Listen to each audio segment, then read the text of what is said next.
Le professeur Jean-Calvin Abba Oyono appelle à l'union des forces de l'opposition pour contrer le pouvoir en place, tout en déplorant l'individualisme des leaders politiques. Parce que je suis un adepte de la Fédération des énergies de l'opposition. Maurice Kamto est le poids lourd de l'opposition. C'est pour ça que j'ai toujours demandé à mon petit frère Cabral de s'asseoir avec Maurice Kamto. Imaginez un peu que ces deux-là se mettent ensemble. Je réalise que dans la tête des opposants, chacun veut être président. Alors qu'il nous reste très peu de temps, le peuple regarde.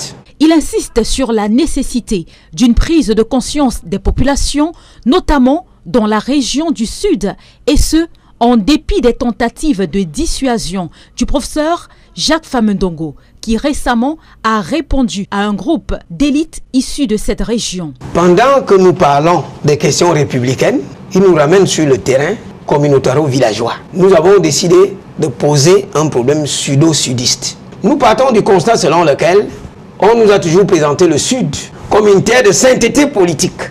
RDPC, voyez, aucune voix discordante. Pourtant, la souffrance nous caractérise. Allez au Carrefour et Bolova, sans Melima, après Mbalmayo. La route qui mène au village du chef de l'État est exécrable.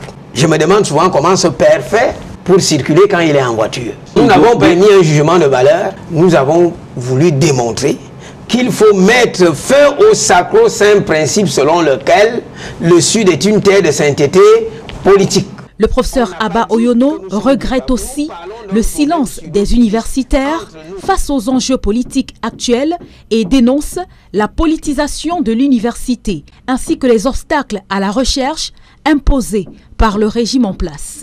L'université est hyper politisée. C'est la raison pour laquelle vous verrez des intellectuels ne jouent pas leur rôle.